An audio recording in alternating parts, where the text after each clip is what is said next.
CGPSC एवं व्यापम के अभ्यर्थियों का मैं महेंद्र देवांगन आप सभी का हार्दिक स्वागत करता हूं। आज का हमारा जो लेक्चर है वो छत्तीसगढ़ आर्थिक सर्वेक्षण वर्ष 2020-21 को आगे बढ़ाते हुए हम अध्याय 10 तक पहुंच गए हैं और उद्योग के बारे में हम चर्चा करेंगे। ठीक है, यहाँ पर सबसे पहले हम मुख्य बिंदु को देखते हैं। तो मुख्य बिंदु में यहाँ पर ध्यान दीजिएगा, वर्ष 2020-21 में विनिर्माण क्षेत्र में सकल राज्य घरेलू उत्पाद का योगदान इतना लाख रुपए है। मैं यहाँ पर फिर से रिपीट करता हूँ कि ये इम्पॉर्टेंट नहीं है, तो जस्ट लीव इट। उसके बाद फिर आगे हम बढ़ते हैं। यहाँ पर ये इम्पॉर्टेंट हो जाता है हमारे एग्ज़ाम के पॉइंट ऑफ व्यू से। नई औद्योगिक नीति 2019 से 24 के अंतर्गत विभिन्न औद्योगिक निवेश प्रोत्साहन एवं स्टार्टअप योजनाएं लागू की गई है। अब यहाँ पर देखिए, ये तो मुख्य बिंदु है और इसके अंतर जितने भी चीज़ हैं वो सभी के सभी को हमें याद रखना है। ठीक है, जो कि आगे हम अभी थोड़ी देर में चर्चा करने वाले हैं। उसके बाद फिर आगे हम बढ़ते हैं। इलेक्ट्रॉनिक मैन्युफैक्चरिंग पार्क, ये इम्पॉर्टेंट क्यों है आप पढ़ेंगे तो पता चल जाएगा। नवा रायपुर में 48.56 हेक्टेयर भूमि पर इलेक्ट्रॉनिक मैन्युफैक्चरिंग क्लस्टर की स्थापना की जा रही है। ठीक है, तो यहाँ पर से क्वेश्चन आ सकता है आपका, इलेक्ट्रॉनिक मैन्युफैक्चरिंग क्लस्टर की स्थापना कहाँ की जा रही है? तो ऑब्वियसली आपका आंसर है नवा रायपुर। ठीक है, तो आगे हम बढ़ते हैं। जिला धमतरी ग्राम बागोद में कुल 68.68 हेक्टेयर भूमि पर फूड पार्क की स्थापना की गई है। अब यहाँ पर ध्यान दीजिएगी कि कितना हेक्टेयर है और कितना रुपए वहाँ पर लगे हैं, आपको इससे कोई मतलब नहीं है, कोई लेना देना नहीं है। ठीक है, आप बस सिर्फ और सिर्फ इतना याद रखेंगे कि कौन सा जगह है, ठीक है, और कौन सा जिला है। तो यहाँ पर जिला धमतरी और ग्राम बागोद में क्या किया जा रहा है? फूड पार्क की स्थापना किया जा रहा है। ठीक है, आगे हम बढ़ते हैं। राज्य में लगभग, ये इंपॉर्टेंट है, राज्य में लगभग 19,265 करघों पर लगभग 57,795 बुनकर प्रत्यक्ष एवं अप्रत्यक्ष रूप से रोजगाररत हैं। ठीक है, ओके, बस एक बार ध्यान में रखिए। उसके बाद फिर हम आगे बढ़ते हैं।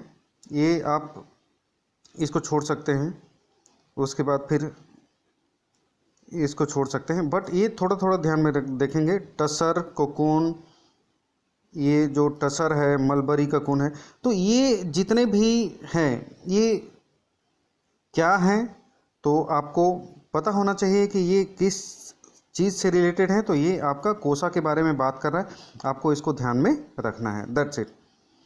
ठीक है, कोसा बोले या फिर रेशम बोले, है ना। आगे हम बढ़ते हैं। देश के आर्थिक विकास में औद्योगिकरण का योगदान महत्वपूर्ण है। उद्योग विभिन्न प्रकार के रोजगार के अवसर प्रदान करने के साथ साथ अनेक प्रकार की वस्तुएं उत्पादित करते हैं। छत्तीसगढ़ राज्य में स्थायी एवं सुशासन होने के अतिरिक्त गुणवत्ता युक्त निर्बाध विद्युत, अपार खनिज संपदा, शांत श्रम माहौल तथा आधारभूत औद्योगिक ढांचे उपलब्धता होने के कारण निवेशकों के लिए पसंदीदा स्थान बन रहा है। छत्तीसगढ़ जैसे कृषि आधारित उद्योग, है ना, बेरोजगारी की समस्या को भी दूर करने का प्रयास किया जा रहा है। ग्रामीण क्षेत्रों में कुटीर उद्योग के विकास से इन क्षेत्रों में तीव्र विकास सुनिश्चित करने का प्रयास किया जा रहा है। ठीक है, यदि हम ओवरऑल बात करें तो यहाँ पर औद्योगिकरण का बहुत ही योगदान है। अब ध्यान दीजिएगा, भारत और छत्तीसगढ़ राज्य की तुलना करें हम तो भारत में सबसे ज़्यादा योगदान सेवा के क्षेत्र में है, लेकिन हम यहाँ यदि छत्तीसगढ़ के पर्टिकुलर बात करें तो छत्तीसगढ़ में द्वितीय क्षेत्र का योगदान सबसे ज़्यादा है। उसके बाद फिर तृतीय क्षेत्र का योगदान, जिसको सेवा के क्षेत्र बोला जाता है, और उसके बाद फिर तीसरे स्थान पर आता है आपका कृषि क्षेत्र या फिर प्राथमिक क्षेत्र। ठीक है, आगे हम बढ़ते हैं। हाँ, इट इज़ इम्पॉर्टेंट, ये आप पहले भी पढ़ चुके हैं लेकिन फिर भी कोई बात नहीं, एक बार फिर से पढ़ लें तो कोई दिक्कत तो है नहीं। विनिर्माण क्षेत्र का राज्य में सकल घरेलू उत्पाद में हिस्सा वृद्धि और भागीदारी इस तालिका में दी गई है। तो मैं यहाँ पर आपको सिर्फ और सिर्फ यहाँ पर हिस्सा बोलूँगा कि इसको आप ध्यान में रखें। 17.3 ये GSDP में हिस्सा है। कितना है? 17.30। ओके, उसके बाद फिर हम आगे बढ़ते हैं। औद्योगिक नीति, जैसा कि हमने अभी थोड़ी देर पढ़ा कि औद्योगिक नीति क्यों हमारे एग्ज़ाम के पॉइंट ऑफ व्यू से इम्पॉर्टेंट है, तो जाहिर सी बात है कि उद्योग के क्षेत्र में जो भागीदारी है छत्तीसगढ़ राज्य में वो पहले स्थान पर है, तो इसलिए यहाँ पर इम्पॉर्टेंट हो जाता है हमारे एग्ज़ाम के पॉइंट ऑफ व्यू से। तो शुरुआत करते हैं। औद्योगिक नीति 2019 से 24 में पात्र उद्योगों को औद्योगिक निवेश प्रोत्साहन, तो किस प्रकार से औद्योगिक निवेश में प्रोत्साहन मिलता है उसको हम यहाँ पर ध्यान से पढ़ते हैं। तो सबसे पहले हम ब्याज अनुदान देखते हैं। तो ब्याज अनुदान सूक्ष्म लघु मध्यम एवं वृहद उद्योगों के लिए ऋण पर ब्याज अनुदान 25% से 70% तक, अधिकतम सीमा 10 लाख रुपए वार्षिक से 55 लाख वार्षिक तक, अवधि 5 से 11 वर्ष तक। ठीक है, अब यहाँ पर क्या इंपॉर्टेंट है जी, कैसे याद रखना है इसको, तो ध्यान दीजिएगा। जैसे ब्याज क्वेश्चन पूछेगा औद्योगिक नीति 2019 से 24 के पात्र उद्योगों को औद्योगिक निवेश में प्रोत्साहन के रूप में ब्याज अनुदान कितने रुपए तक दिया जाता है। तो यहाँ पर कितने रुपए तक दिया जा सकता है, तो आपको यहाँ पर 55 लाख रुपए वार्षिक, एक न्यूनतम अधिकतम कितना है, तो 10 लाख रुपए से लेकर 55 लाख रुपए, अधिकतम बोलेगा 55 लाख रुपए, न्यूनतम 10 लाख रुपए। ब्याज अनुदान कितने प्रतिशत दिया जा रहा है, तो 25% से लेकर 70% तक। ठीक है, आगे हम बढ़ते हैं। अवधि की बात करें तो अवधि की बात 5 वर्ष से 11 वर्ष तक, बस इसको थोड़ा सा ध्यान देना है। देखो जी, समय तो देना ही पड़ेगा। ओके, आगे हम बढ़ते हैं। स्थायी पूंजी निवेश अनुदान, तो स्थायी पूंजी निवेश अनुदान यहाँ पर ध्यान दीजिएगा, सूक्ष्म लघु एवं मध्यम उद्योग के लिए, वृहद उद्योग के लिए स्थायी पूंजी निवेश अनुदान यहाँ पर चर्चा नहीं किया है। ठीक है, तो बारीकियों को भी आपको थोड़ा ध्यान में रखना है। यहाँ पर मैं कलर चेंज कर लेता हूँ। स्थायी पूंजी निवेश का 30% से 50%, तो जितना भी स्थायी पूंजी निवेश करने वाले हैं उसका 30 से 50% तक अनुदान दिया जाएगा। अधिकतम सीमा 35 लाख से 120 लाख तक। So this are all very very important for the exam point of view, आप इसको थोड़ा ध्यान में रखेंगे। उसके बाद फिर हम आगे बढ़ते हैं। नेट राज्य वस्तु एवं सेवा कर प्रतिपूर्ति, तो यहाँ पर फिर लघु मध्यम एवं वृहद, यहाँ पर सूक्ष्म की बात नहीं किया गया है। ठीक है, वस्तु एवं सेवा कर मतलब GST। वाणिज्य उत्पादन प्रारंभ करने के दिनांक से 5 से 15 वर्ष तक भुगतान किए गए GST की प्रतिपूर्ति अधिकतम सीमा स्थायी पूंजी निवेश के 35 से 100% तक। ठीक है, तो यहाँ पर ध्यान दीजिएगा, सूक्ष्म उद्योग शामिल नहीं है, है ना, GST में। ओके, आगे हम बढ़ते हैं। GST कहना गलत है, SGST मतलब state goods and service tax.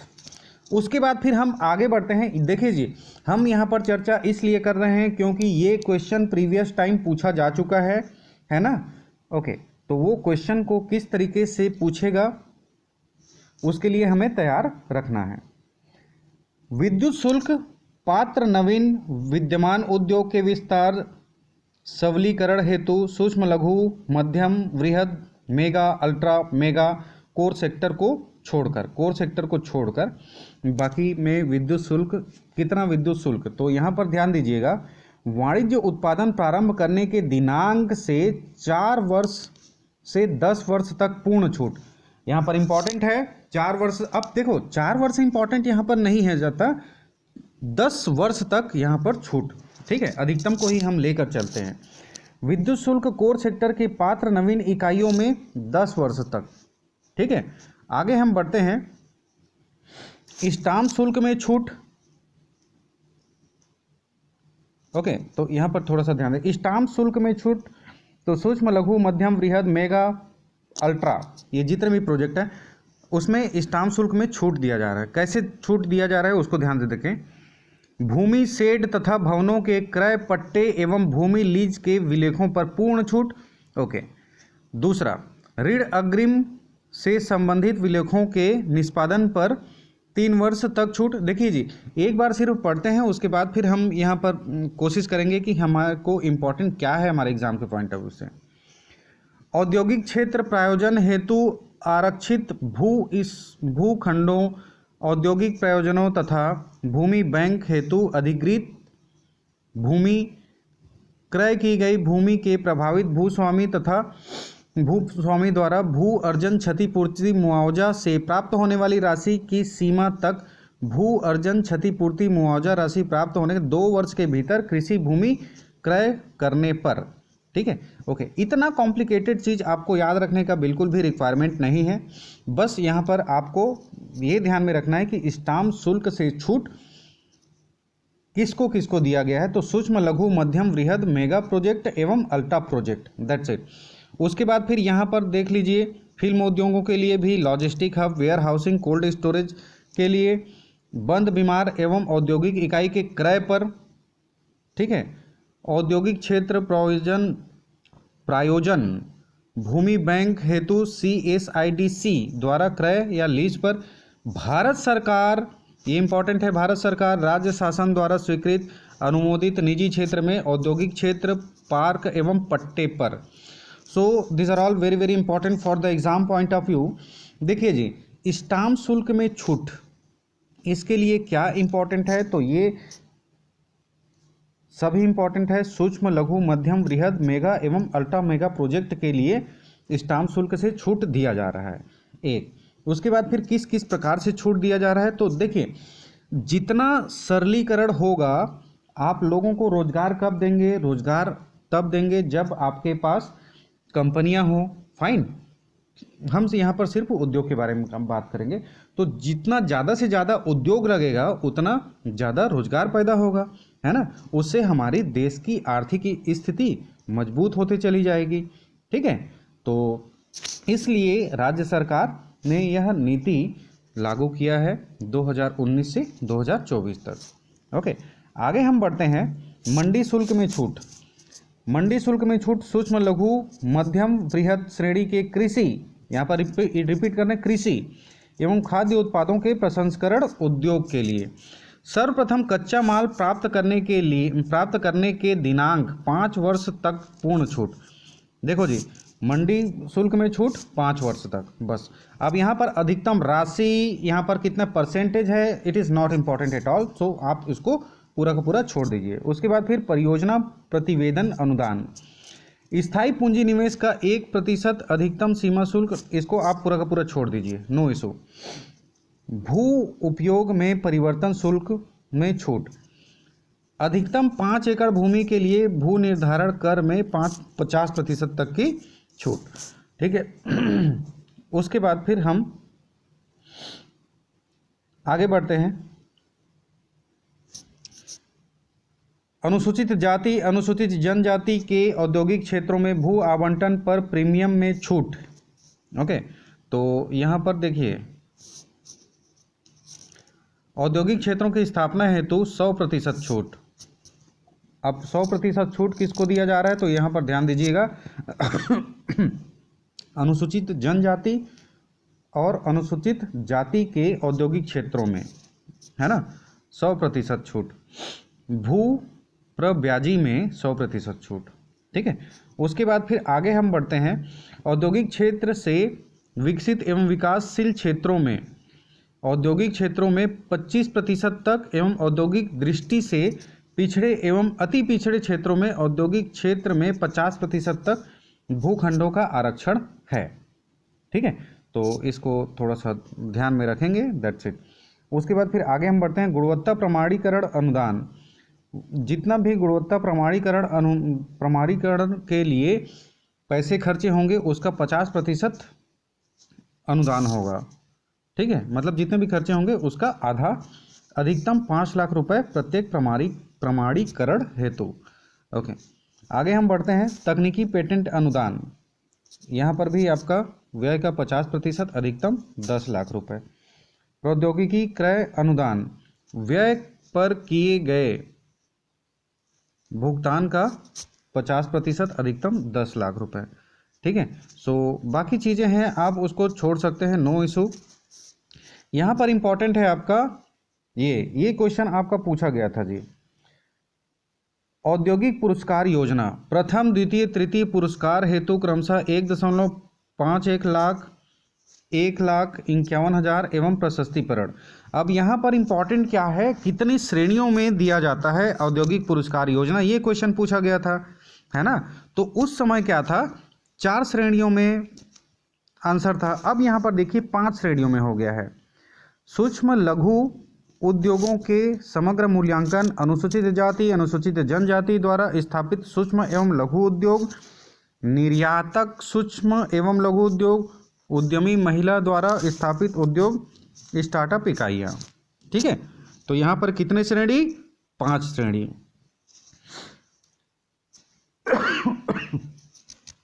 आगे हम बढ़ते हैं। दिव्यांग निःशक्त रोजगार अनुदान, तो इसके लिए डायरेक्ट हम देखते हैं। स्थायी और नौकरी प्रदान करने पर शुद्ध वेतन पारिश्रमिक की 40% प्रतिपूर्ति, 5 वर्ष की अवधि तक अधिकतम 5 लाख रुपए वार्षिक। ठीक है, ये सहायता राज्य सरकार द्वारा किया जा रहा है। ओके, उसके बाद फिर हम आगे बढ़ते हैं। इन्वायरमेंट मैनेजमेंट प्रोजेक्ट अनुदान, कार्बन क्रेडिट।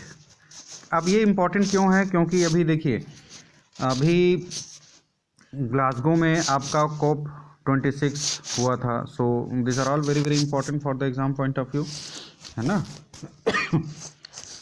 कार्बन क्रेडिट की प्राप्ति एवं कार्बन फुटप्रिंट में कमी से संबंधित प्रत्येक तकनीकी मशीनरी लागत का 50% अधिकतम 25 लाख रुपए। तो देखिए ये कितने प्रतिशत है, कितने लाख रुपए हैं, इसको आपको ध्यान में नहीं देना है, बिल्कुल भी नहीं देना है। ठीक है, जो इम्पोर्टेंट है उसको ध्यान में देना है। जैसे कि इन्वायरमेंट मैनेजमेंट प्रोजेक्ट अनुदान, तो ये किस चीज़ के लिए दिया जाता है, तो ये आपका कार्बन क्रेडिट के लिए। ठीक है, आगे हम बढ़ते हैं। सूक्ष्म एवं लघु उद्यम फैसिलिटेशन काउंसलिंग। ओके, आप इसको छोड़ सकते हैं।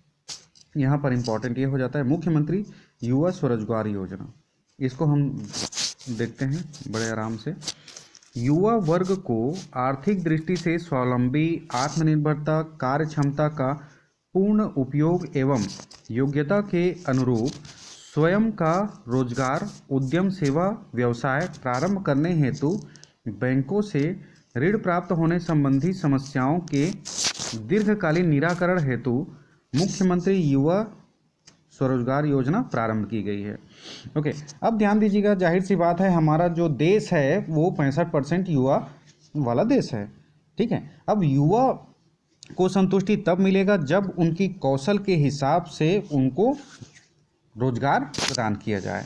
ठीक है, इस योजना के अंतर्गत राज्य शासन द्वारा गारंटी शुल्क, सेवा शुल्क का भुगतान किया जाता है तथा मार्जिन मनी अनुदान अधिकतम कितना है, 1.5 लाख रुपए, व औद्योगिक नीति के औद्योगिक निवेश प्रोत्साहन भी दिए जाते हैं। ठीक, सॉरी। ऋण की सीमा, अब देखो ऋण की सीमा ये इंपॉर्टेंट है जी, आप इसको याद रखें। ऋण की सीमा विनिर्माण उद्यम के लिए 25 लाख, सेवा उद्योग के लिए 10 लाख, व्यवसाय के लिए 2 लाख। बस इसको ध्यान में रखना है। हमने क्या क्या बात किया, 25 लाख, 10 लाख और 2 लाख। किसके किसके लिए, विनिर्माण, सेवा और व्यवसाय के लिए। ठीक, आगे हम बढ़ते हैं। प्रधानमंत्री रोजगार सृजन कार्यक्रम। ठीक है, उद्देश्य क्या है, देश के ग्रामीण एवं शहरी अब देखो यहाँ पर ग्रामीण एवं शहरी बोला है, तो यहाँ पर पॉइंट भी ये इम्पोर्टेंट हो जाता है ना, ग्रामीण एवं शहरी रोजगार के अवसरों का सृजन। तबीयत खराब होने की वजह से मैं रुकावट के लिए माफ़ी चाहता हूँ। परियोजना लागत विनिर्माण के लिए अधिकतम 25 लाख रुपए, सेवा एवं व्यवसाय के लिए अधिकतम 10 लाख रुपए, ठीक है। अनुसूचित जाति अन्य पिछड़ा वर्ग, ये आपका 5% अनुदान की दर, सामान्य, शहरी, ग्रामीण, आप इसको पूरा का पूरा छोड़ सकते हैं, ठीक है। अब छोड़ सकते हैं कहने का मतलब है कि हमारे लिए इम्पोर्टेंट क्या है, हाईलाइटेड तो हमारे लिए ये है तीनों के तीनों, सो इसको याद रखेंगे। ओके, आगे हम बढ़ते हैं। प्रधानमंत्री मुद्रा योजना, तो अब इसको जाहिर सी बात है फाइनेंशियल इंक्लूजन के लिए ये इम्पोर्टेंट है, मतलब वित्तीय ओके, आगे हम बढ़ते हैं। वित्तीय सशक्तिकरण हम बोलते हैं फाइनेंशियल इंक्लूजन को। शिशु, किशोर और तरुण, आप इस क्रम को याद रखिए। उसके बाद फिर आपका बन जाएगा 50,000, 50,000 से 5 लाख, 5 लाख से 10 लाख। आपको शिशु, किशोर और तरुण को याद रखना है, ठीक है। उसके बाद फिर स्टैंड अप इंडिया योजना। पात्रता अनुसूचित जाति, अनुसूचित जनजाति, महिला उद्यमी, यहाँ पर रिपीट करना है, अनुसूचित जाति, अनुसूचित जनजाति और महिला उद्यमी। अब ध्यान दीजिएगा, महिला उद्यमी चाहे वह ओबीसी का हो, चाहे एससी का हो, चाहे एसटी का हो, कोई सभी वर्ग से हो सकता है, ठीक है। ओके, तो ये थोड़ा सा ध्यान में रखेंगे, लेकिन यहाँ पर सामान्य वर्ग के पुरुष के लिए पात्रता नहीं है। ओके, आगे हम बढ़ते हैं।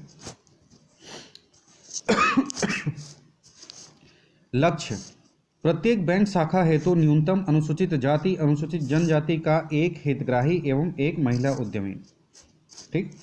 ऋण सीमा कितना है, 10 लाख से 1 करोड़ रुपए तक। Okay, so this are all very very important. ये एग्जाम के पॉइंट से काफ़ी ज़्यादा इंपॉर्टेंट है।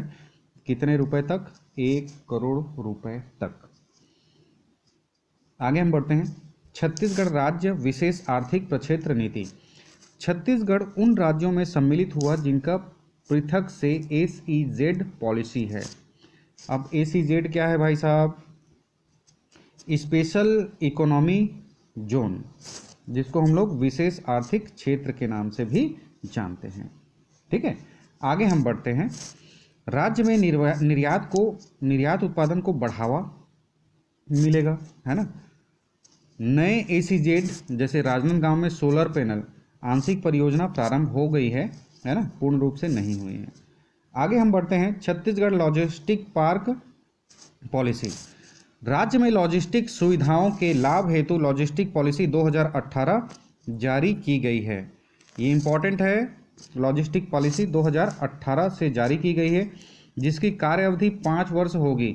यह अवधि 1 अप्रैल 2018 से प्रारंभ होकर 31 मार्च 2023 तक समाप्त होगी।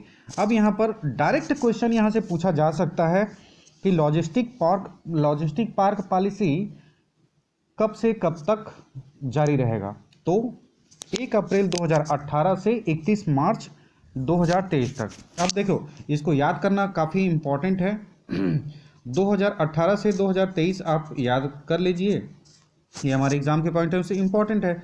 लेकिन अब देखिए, फाइनेंशियल ईयर आपको पता ही है कि 1 अप्रैल से लेकर 31 मार्च तक होता है, तो इस डेट को भी आप याद रख सकते हैं। तो ये हमारे एग्जाम पॉइंट ऑफ व्यू से काफ़ी इंपॉर्टेंट हो जाते हैं, है ना, और याद रखने में सरल भी हो जाते हैं।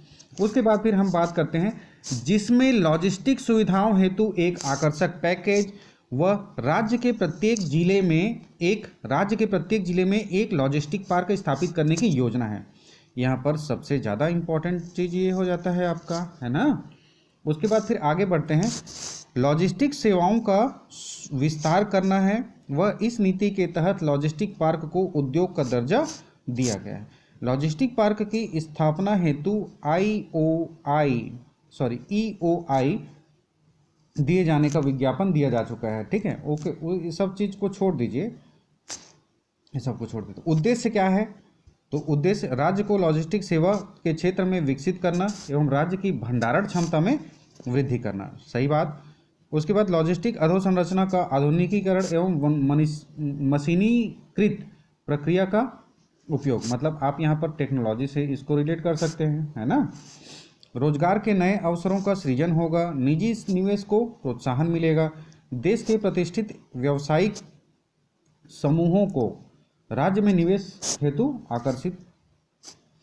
उसके बाद फिर व्यापार एवं वाणिज्य की लागत में कमी कर उपभोक्ता सामग्री के मूल्यों को कम करना, राज्य में उपलब्ध मानव संसाधनों का कुशलता से दोहन करना। ठीक है, ओके।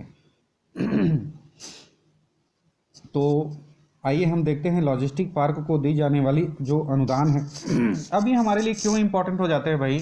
तो हमारे लिए इसलिए इंपॉर्टेंट हो जाते हैं क्योंकि इसके लिए भी पॉलिसी बनी है। वो पॉलिसी कब से कब तक, 2018 से लेकर 2023 तक, है ना।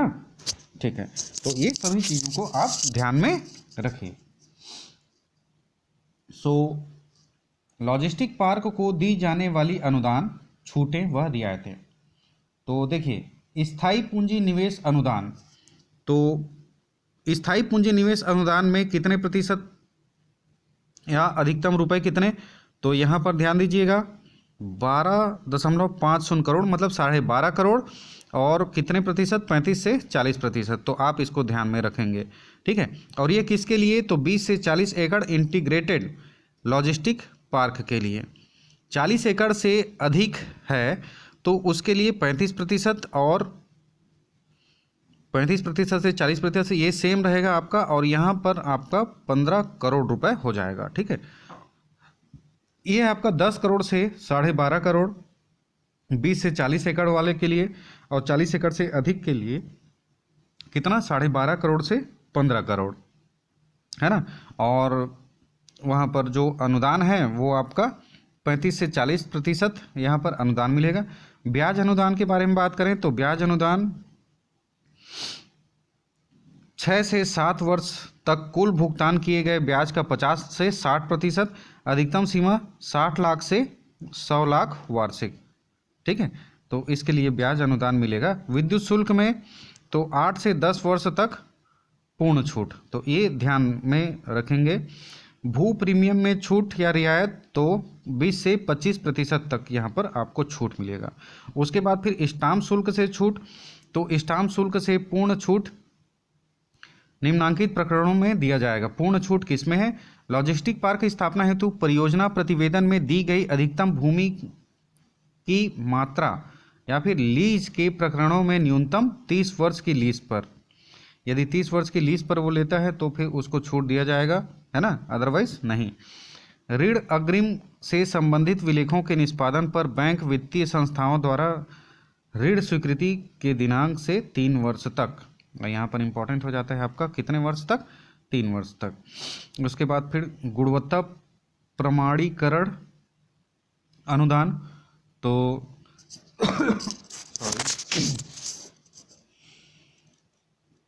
तो आप इसको यहाँ पर गुणवत्ता प्रमाणीकरण अनुदान के लिए यहाँ पर सिर्फ इतना याद रख लीजिए 60%। तकनीकी पेटेंट अनुदान, ये भी आपका 60%। प्रौद्योगिकी क्रम अनुदान, ये भी आपका 60%। तो देखिए हमारे एग्जाम के पॉइंट से क्या इंपॉर्टेंट है। उसके बाद फिर विकलांग रोजगार अनुदान, राज्य में स्थापित नवीन एवं विद्यमान लॉजिस्टिक पार्कों को भारत सरकार के निःशक्त व्यक्ति अधिनियम 1995 के तहत निःशक्तों को स्थायी नौकरी प्रदान करने पर उनके शुद्ध वेतन पारिश्रमिक की 25% अनुदान की राशि की प्रतिपूर्ति तब तक की जाएगी जब तक उन्हें स्थायी नौकरी में रखा जाता है। अब देखिए, कहने का मतलब यहाँ पर ये है कि जो निःशक्त जन हैं, विकलांग जन हैं, दिव्यांग जन हैं, उनको ज़्यादा से ज़्यादा रोजगार देने के लिए यह प्रोत्साहित किया जा रहा है गवर्नमेंट के द्वारा। आगे हम बढ़ते हैं ईपीएफ अनुदान की प्रतिपूर्ति। तो डेवलपर द्वारा किए गए कर्मचारी भविष्य निधि अंशदान पर 5 वर्षों तक प्रतिपूर्ति की जाएगी। क्या, 5 वर्षों तक प्रतिपूर्ति की जाएगी। तो ये सबसे ज़्यादा इम्पॉर्टेंट है है ना। तो आप इसको याद रखेंगे, जिसकी अधिकतम सीमा 1 लाख रुपए प्रतिवर्ष होगी। प्रतिपूर्ति क्या किया जाएगा, तो महिला रोजगार यदि है ना, तो उसका 100% प्रतिपूर्ति की जाएगी। यदि पुरुष रोजगार है तो उसका 75%। ठीक है, और सीमा जो है वो आपका 5 वर्ष तक है। सो इसको ध्यान में रखेंगे। उसके बाद फिर वाहन पंजीयन में शुल्क, लॉजिस्टिक अधोसंरचना के लिए परियोजना प्रतिवेदन में दिए गए माल परिवहनों की संख्या पर अधिकतम 50 वाहन और जिनकी क्षमता 9 मीट्रिक टन से कम न हो। अब ये इम्पॉर्टेंट नहीं है, ये आपका टेक्निकल पॉइंट है। बस ये है कि वाहन पंजीयन शुल्क में 50% की रियायत दी जाएगी, that's it. It is important for the exam point of view also. Okay, आगे हम चर्चा करेंगे ease of doing business. It is important, ease of doing business कहने का मतलब क्या है। ईज ऑफ डूइंग बिजनेस का हर साल इंडेक्स निकलता है और इस इंडेक्स से यह पता चलता है कि कौन सा राज्य, कौन सा देश में बिजनेस करने के लिए कोई कंपनियां कैसे आकर्षित हो रही हैं और कितना सरल है वहाँ की जो नीति है। तो जितना ज़्यादा उदारवाद नीति होगा उतना ज़्यादा फायदा होगा। ओके, आगे हम बढ़ते हैं। उद्योग संवर्धन एवं आंतरिक व्यापार विभाग भारत सरकार एवं विश्व बैंक द्वारा कराए जा रहे सुधारों के संबंध में छत्तीसगढ़ राज्य का स्थान वर्ष 2015-16 में चतुर्थ स्थान पर रहा। वर्ष 2015-16 में चतुर्थ स्थान पर रहा एवं 2017 में देश के टॉप अचीवर्स राज्यों में रहा। ठीक है, यहाँ पर टॉप नहीं बोल रहा है, फर्स्ट नहीं बोल रहा है, लेकिन टॉप अचीवर्स में रहा। ओके, तो ये यहाँ पर इंपॉर्टेंट क्या हो जा रहा है हमारे एग्जाम के पॉइंट ऑफ व्यू से, मैं यहाँ पर कलर चेंज कर देता हूँ। भारत सरकार एवं विश्व बैंक द्वारा, है ना, कराए जा रहे सुधारों के संबंध में छत्तीसगढ़ का स्थान कितना रहा। ओके, तो 2015-16 में चतुर्थ स्थान पर रहा और 2017 में देश के टॉप अचीवर्स में रहा। ठीक है, आगे हम बढ़ते हैं। बिजनेस रिफॉर्म एक्शन 2019 में 2019 में, अब इसको छोड़ दीजिए आप, ठीक है, बस उसी को याद रखेंगे। ईज ऑफ डूइंग बिजनेस के अंतर्गत लागू किए गए प्रमुख सुधार एवं अन्य विभागों से करा। अब ये आप इतना इम्पोर्टेंट नहीं है, आप इसको पूरा का पूरा छोड़ सकते हैं, नो इशू। ठीक है, ये टेक्निकल चीज़ें हैं। जाहिर सी बात है ये सब जितना भी दिया हुआ है इसमें सरलीकरण की प्रक्रिया अपनाई गई है। उसके बाद फिर हम आगे बढ़ते हैं। राज्य में रेलवे लाइनों का विकास। ठीक है, राज्य के गठन के पूर्व राज्य में लगभग 1186 किलोमीटर का रेलवे नेटवर्क था। राज्य में रेल अधोसंरचना का विकास करने के लिए राज्य सरकार ने रेल मंत्रालय तथा भारत सरकार के सार्वजनिक उपक्रमों के साथ मिलकर संयुक्त उपक्रम कंपनियां बनाई, जिसके माध्यम से नई रेल लाइनों का विकास किया जा रहा है। वर्तमान में राज्य में निम्नलिखित रेलवे कॉरिडोर एवं रेल लाइन की स्थापना का कार्य प्रगति पर है। अब यहाँ पर देखिए जी, इम्पोर्टेंट क्या हो जाता है, ईस्ट रेल कॉरिडोर। अब ईस्ट रेल कॉरिडोर ये कहाँ है, यह परियोजना 2 चरणों में क्रियान्वित किया जा रहा है। ठीक है, अब यहाँ पर अनुबंध किसके साथ किया है, तो ये आप ले सकते हैं, छत्तीसगढ़ शासन ACCL व इरकॉन के इक्विटी पार्टनरशिप से जॉइंट वेंचर कंपनी का गठन किया गया है। ठीक है, वो डेट कब से है क्या है आप उसको छोड़ दीजिए जी, कोई इम्पोर्टेंट नहीं है। ईस्ट रेल कॉरिडोर खरसिया से धर्मजगढ़ के मध्य एवं ईस्ट रेल कॉरिडोर धर्मजगढ़ से कोरबा के मध्य, मतलब यह 2 फेज तक 2 चरणों में क्रियान्वित की जा रही है। कहाँ से कहाँ तक, खरसिया से धर्मजगढ़ और धर्मजगढ़ से कोरबा। ओके, आगे हम बढ़ते हैं। East west rail corridor. अब ईस्ट वेस्ट रेल कॉरिडोर में क्या है, तो यहाँ पर ध्यान दीजिएगा, ईस्ट वेस्ट रेल कॉरिडोर का क्षेत्र गेवरा पेंड्रा रोड उर्गा कुसमुंडा बस, ठीक है। वह इस कॉरिडोर में 9 स्टेशनें हैं। तो ये आप इसको याद ना रखें, it is not important. Important आपका सिर्फ और सिर्फ यही है, आप इसको याद रखेंगे, ठीक। एक इवन दो 138 को भी याद ना रखें, गेवरा, पेंड्रा, उर्गा, कुसमुंडा, बस आप इसको याद रखें, दैट्स इट। उसके बाद फिर हम आगे बढ़ते हैं। दल्ली राजहरा रावघाट रेल परियोजना। इस परियोजना में रेलवे लाइन की 95 किलोमीटर है। आप देखो, फिर से मैं यहाँ पर रिपीट कर रहा हूँ, इसको छोड़ दीजिए, दल्ली राजहरा केवटी तक। उसके बाद फिर आगे हम बढ़ते हैं, दल्ली राजहरा रावघाट रेल लाइन परियोजना। उसके बाद फिर रावघाट जगदलपुर परियोजना, ठीक है। तो ये है आपका बस्तर रेलवे प्राइवेट लिमिटेड गठित हो चुकी है एंड ऑल। उसके बाद फिर यहाँ पर रावघाट जगदलपुर परियोजना 140 किलोमीटर ये। उसके बाद Chirmiri Nagpur road halt rail link परियोजना। तो यहाँ पर इम्पॉर्टेंट क्या है उसको देखेंगे। भारतीय रेलवे एवं छत्तीसगढ़ शासन की 50% की भागीदारी है किस पर, Chirmiri Nagpur road halt rail link project में। ओके, आगे हम बढ़ते हैं।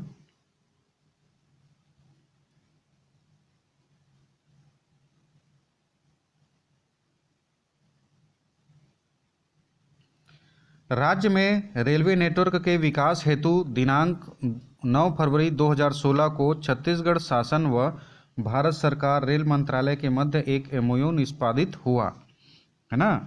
अब वो उसका नाम दिया गया छत्तीसगढ़ रेल कॉरपोरेशन लिमिटेड, ठीक है। आगे हम बढ़ते हैं, जिसमें राज्य शासन की भागीदारी 51% है, भारत सरकार की भागीदारी 49% है। दैट्स इट, बस इतना ही याद रखेंगे।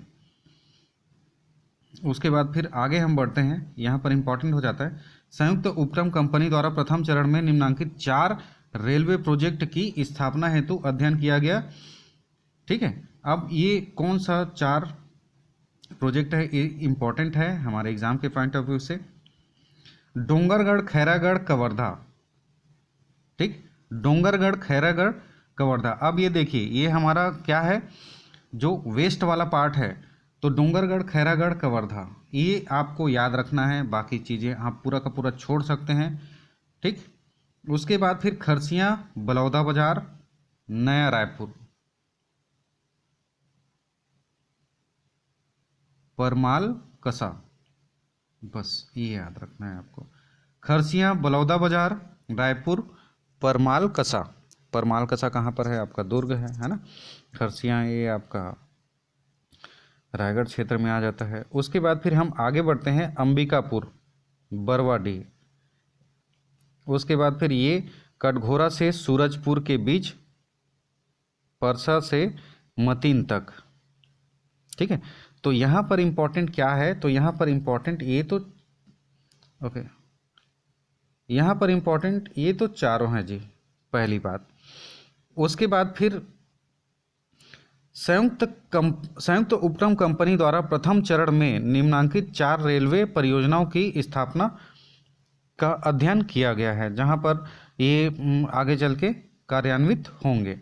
तो डोंगरगढ़ पहला डायरेक्ट आप याद रखेंगे, डोंगरगढ़ खैरागढ़ कवर्धा, खरसियाँ बलौदा बाजार नवा रायपुर और परमाल कसा।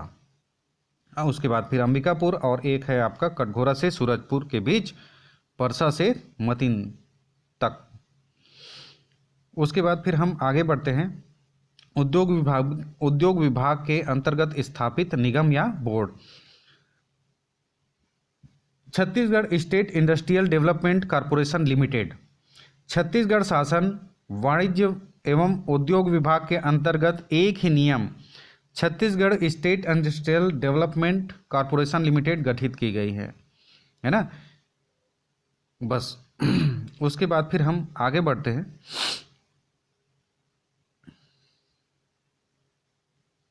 स्थापित औद्योगिक क्षेत्र, ठीक है। स्थापित औद्योगिक क्षेत्र मैं फिर से रिपीट कर रहा हूँ जी, यहाँ से क्वेश्चन आ चुका है आपका, है ना। आपका चाहे आप पीएससी बोलें या फिर व्यापम बोलें। तो यहाँ पर आपको देखने को मिलेगा औद्योगिक क्षेत्र का नाम, कुल हेक्टेयर, और मैं रिपीट कर रहा हूँ यहाँ पर आप सिर्फ और सिर्फ इतना तक ही देखें, सबसे ज़्यादा कौन सा है, और 3 क्रम से आपको पता होना चाहिए कि कौन सा सबसे बड़ा है, कौन सा सबसे छोटा है ना, और कौन सा मध्यम है। चलो तो शुरुआत करते हैं।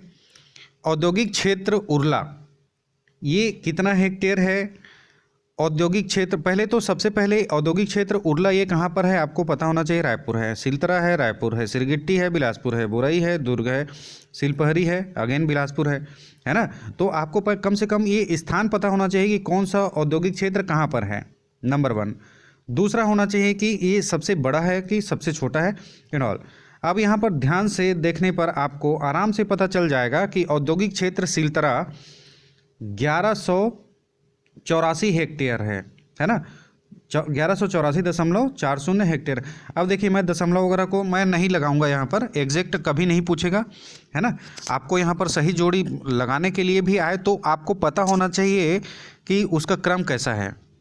औद्योगिक क्षेत्र सिलतरा सबसे बड़ा है, उसके बाद फिर आपका बुरई क्षेत्र आता है, उसके बाद फिर औद्योगिक क्षेत्र उरला आता है। कहने का मतलब है कि नंबर 1 पोजीशन, बस 3 याद रखिए यार, आपको बाकी ज़रूरत ही नहीं पड़ेगा। सबसे बड़ा सिलतरा नंबर 1, दूसरा औद्योगिक क्षेत्र बुरई, तीसरा उरला रायपुर, दैट्स इट, बस इतना ही याद रखें। उसके बाद फिर आगे हम बढ़ते हैं औद्योगिक क्षेत्र जो 100 से 200 हेक्टेयर तक है, ठीक है।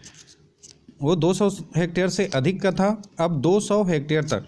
तो यहाँ पर आप इसको याद न रखें, आप इसको पूरा का पूरा भूल जाएं। बस ये याद रखें आप कि औद्योगिक क्षेत्र भनपुरी कहाँ पर है, आपको पता होना चाहिए, रायपुर में है। इंजीनियरिंग पार्क हथखोज कहाँ पर है, भिलाई में है, आपको पता होना चाहिए। औद्योगिक क्षेत्र मेटल पार्क कहाँ पर है, रायपुर में है, ये आपको पता होना चाहिए, दैट्स इट। उसके बाद फिर बाकी का रिक्वायरमेंट नहीं है, ओके। उसके बाद फिर आगे हम बढ़ते हैं 50 से 100 हेक्टेयर के अंतर्गत कौन कौन सा है। तो बस मैं यहाँ पर फिर से रिपीट कर रहा हूँ कि आप इसको बिल्कुल भी याद ना रखें, आप इसको भूल जाए। देखिए जी, यदि याद करते हैं तो अच्छी बात है ना, लेकिन जो इम्पोर्टेंट है एग्ज़ाम के पॉइंट ऑफ व्यू से वही हमें याद करना जरूरी है। महरूम कला कहाँ है, तो ये राजनांदगांव में। तिफरा बिलासपुर।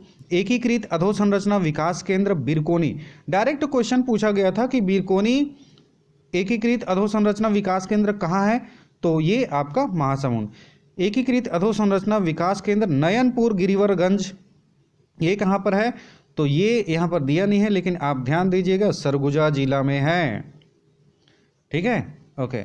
आगे हम बढ़ते हैं फूड पार्क बागौद, इसके बारे में हम चर्चा कर चुके हैं, धमतरी।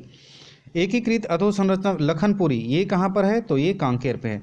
आप कम से कम इसको याद रखेंगे, इसको कम से कम क्या, इसको याद ही रखना पड़ेगा आपको, बाकी आप इसको याद ना रखें, it is not important at all, okay. उसके बाद फिर आगे हम बढ़ते हैं। औद्योगिक क्षेत्र रावाभाटा कहाँ पर है, पता होना चाहिए, रायपुर में है। आमा सिवनी रायपुर। अंजनी पेंड्रा रोड है ना। हरिन छपरा कबीरधाम। तेंदुआ रायपुर। टेकनार दंतेवाड़ा। कापन जिला जांजगीर चांपा। औद्योगिक क्षेत्र बरतौरी तिल्दा। अब यहाँ पर बरतौरी भी आ सकता है, तिल्दा भी आ सकता है। तिल्दा कहेगा तो डायरेक्ट पता चल जाएगा आपको रायपुर है, इसलिए वह थोड़ा सा गेम खेलने का कोशिश करेगा, बरतौरी। आगे हम बढ़ते हैं। औद्योगिक क्षेत्र गंगापुर कहाँ पर है, ये आपका सरगुजा में है ना। नयनपुर गिरिवरगंज भी यहीं पर है। उसके बाद फिर आगे हम बढ़ते हैं। इलेक्ट्रॉनिक मैन्युफैक्चरिंग क्लस्टर ग्राम तूता, तो ये कहाँ पर है, नया रायपुर। औद्योगिक क्षेत्र महरूम खुर्द जिला Rajnandgaon. Avrethi Bhatapara. So this are all very very important. मैं यहाँ पर फिर से रिपीट कर देता हूँ, जो सबसे बड़ा है कम से कम 3 का याद रखें, बाकी का याद रखने का ज़रूरत नहीं है ना। उसके बाद फिर आगे हम बढ़ते हैं। एकीकृत अधोसंरचना विकास केंद्र IIDC जिसे हम बोलते हैं, भारत सरकार की इस योजना के अंतर्गत राज्य में सूक्ष्म लघु उद्योगों की स्थापना हेतु एकीकृत अधोसंरचना विकास केंद्रों की स्थापना की जाती है। नवीन योजना के अंतर्गत योजना लागत का 60%, अधिकतम 6 करोड़ अनुदान, अब देखो 6 करोड़ इंपॉर्टेंट नहीं, 60% अनुदान भारत सरकार द्वारा उपलब्ध कराया जा रहा है। शेष राशि का अंशदान राज्य शासन द्वारा दिया जा रहा है। ठीक है, राज्य में इनकी स्थापना हेतु नोडल एजेंसी CSIDC है, Chhattisgarh state industrial development corporation जिसको हम लोग बोलते हैं। ठीक है, अब यहाँ पर देखिए एकीकृत अधोसंरचना विकास केंद्र कहाँ कहाँ पर है, तो खमरिया कहाँ पर है, तो मुंगेली, परसगढ़ी कहाँ पर है, कोरिया, सियारपाली, महुआपाली ये कहाँ पर है, तो ये आपका रायगढ़। बस यहाँ पर फिर से मैं रिपीट कर रहा हूँ, बाकी को आप छोड़ दीजिए, it is not important at all. Important कहाँ पर है, ये है आपका जगह। उसके बाद फिर आगे हम बढ़ते हैं, अभनपुर कहाँ पर है, तो ये आपका रायपुर में है। जामगांव, तो ये आपका Dhamtari. So this are all very very important for the exam point of view. मैं रिपीट कर रहा हूँ, इसको भी छोड़ दीजिए, इसको भी छोड़ दीजिए, बट ये जगह है और जिला है, आपको तो याद करना ही पड़ेगा। आगे हम बढ़ते हैं, स्थापित विशिष्ट औद्योगिक पार्क, मेटल पार्क, जिला रायपुर। विशिष्ट उद्योगों पर आधारित औद्योगों पार्कों की स्थापना के अंतर्गत रायपुर में रावाभाटा में फेरस एवं नॉन फेरस डाउन स्ट्रीम अप्रदूषणकारी सूक्ष्म एवं लघु उद्योगों की इस भूमि उपलब्ध कराने की दृष्टि से रायपुर शहर से 12 किलोमीटर की दूरी पर ग्राम रावाभाटा में मेटल पार्क की स्थापना पूर्ण हो चुकी है। देखो ये जितना भी चीज़ है उतना बिल्कुल याद करने का रिक्वायरमेंट नहीं है। मेटल पार्क कहाँ पर है, रायपुर जिला में तो है, ठीक है फाइन। उसके बाद फिर यहाँ पर हमारे लिए एग्जाम के पॉइंट ऑफ व्यू से इंपॉर्टेंट हो जाते हैं कहाँ पर कौन सा स्थान, तो बस ये बाकी 12 किलोमीटर दूर है, कितने ये छोड़ दीजिए आप। ठीक है, थोड़ा सा टेक्निकल जाएंगे तो यहाँ पर फेरस एंड नॉन फेरस आता है। ठीक है, ओके आगे हम बढ़ते हैं।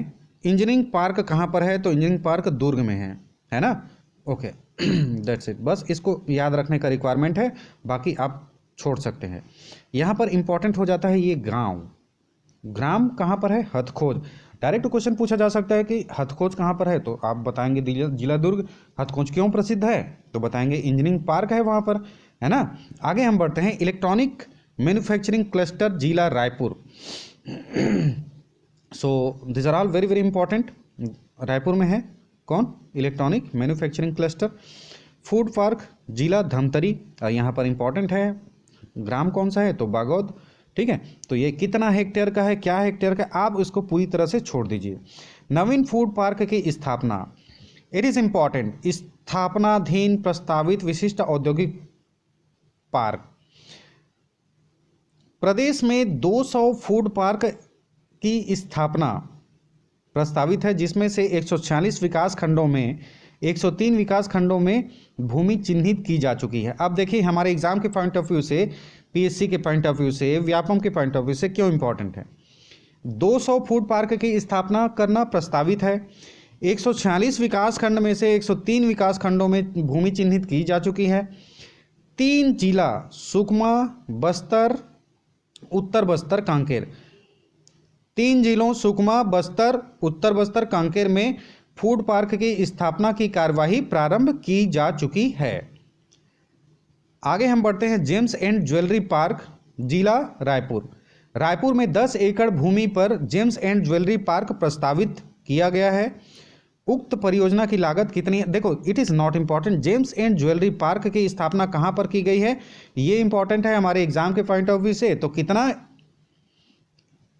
एकड़, 10 एकड़। सो 10 एकड़ इंपॉर्टेंट नहीं है जी, आप उसको छोड़ सकते हैं, ये इंपॉर्टेंट नहीं है। इंपॉर्टेंट ये है जेम्स एंड ज्वेलरी पार्क की स्थापना कहाँ की जा रही है, रायपुर जिले में। नए औद्योगिक क्षेत्रों की स्थापना कहाँ किया जाना है, तो ये सभी के सभी इंपॉर्टेंट है। मैं यहाँ पर फिर से रिपीट कर रहा हूँ, आप ये वाला जो सेक्शन है पूरा का पूरा छोड़ दीजिए, आपको याद रखना ये मोहापाली, सियारपाली,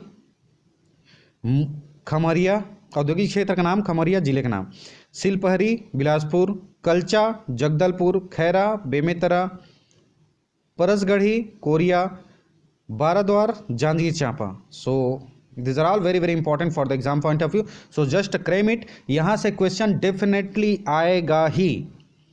परीक्षण प्रयोगशाला भिलाई, इट इज इंपॉर्टेंट, परीक्षण प्रयोगशाला भिलाई। परीक्षण प्रयोगशाला भिलाई के द्वारा प्रतिवर्ष लगभग 3500 लघु उद्योग इकाइयों को उनके उत्पाद परीक्षण की सुविधा उपलब्ध कराई जा रही है। इस प्रयोगशाला हेतु NABL से मान्यता प्राप्त की गई है। इसके राष्ट्रीय स्तर पर मान्यता प्राप्त, बस सिर्फ और सिर्फ यही ध्यान में रखना है, परीक्षण प्रयोगशाला कहाँ पर है, उद्योगों के लिए परीक्षण प्रयोगशाला कहाँ पर है, तो ये है आपका भिलाई में। So this is it.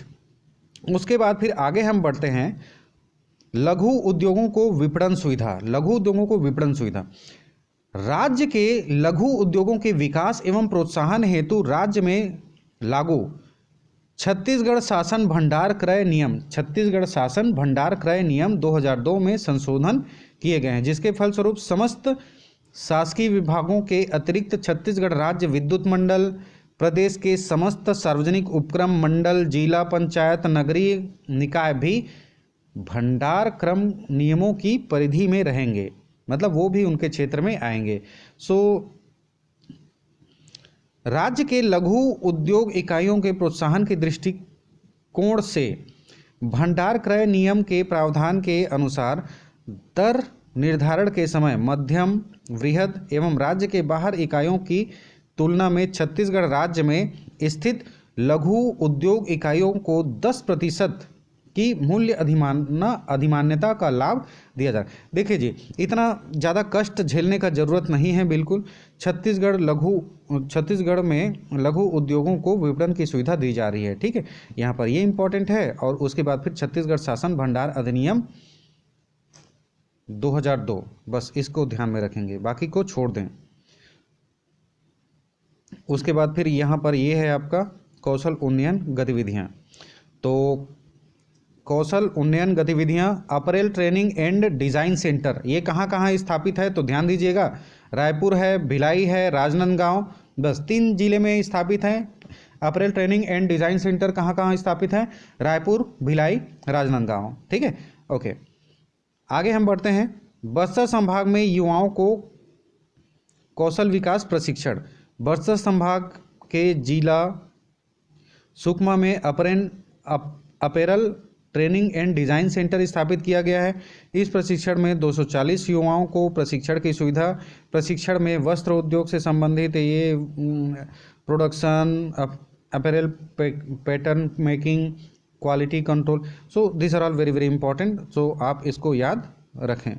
उसके बाद फिर टूल रूम की स्थापना, यहाँ से क्वेश्चन आ चुका है जी कि टूल रूम की स्थापना कहाँ किया गया है, तो टूल रूम की स्थापना आपका भिलाई में किया गया है।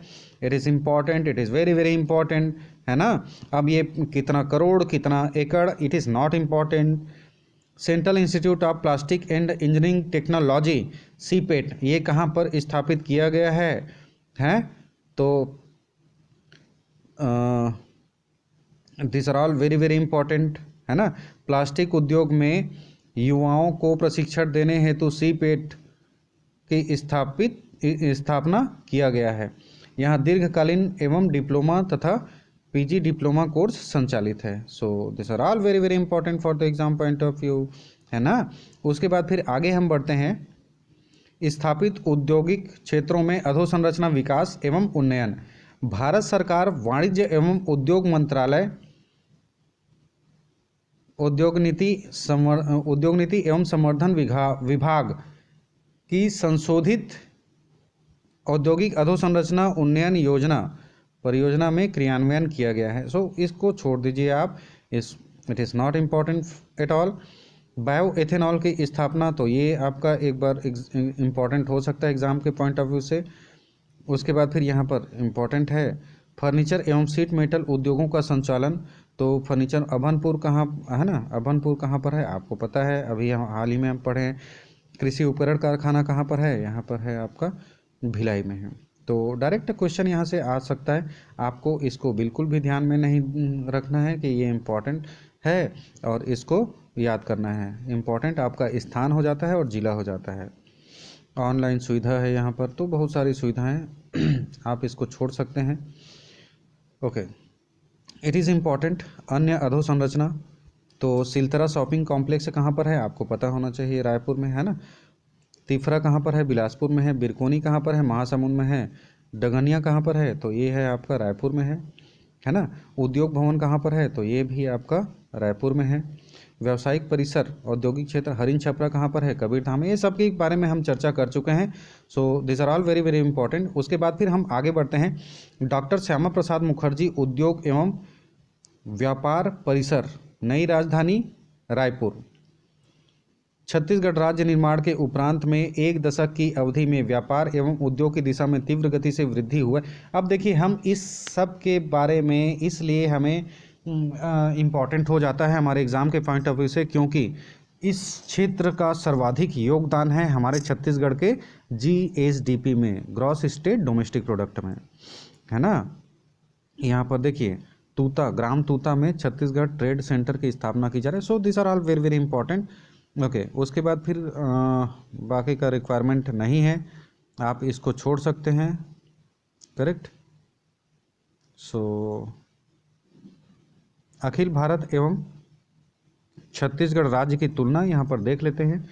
नवीनतम उपलब्ध ASI 2016-17 के परिणामों से यह स्पष्ट होता है कि भारत की तुलना में छत्तीसगढ़ में स्थायी पूंजी, कार्यशील पूंजी, पूंजी निवेश, बकाया ऋण में न्यूनतम बढ़ोतरी हुई है। बढ़ोतरी तो हुई है, जिस कारण सकल पूंजी निर्माण में बढ़ोतरी हुई है, परंतु कुल उत्पादन में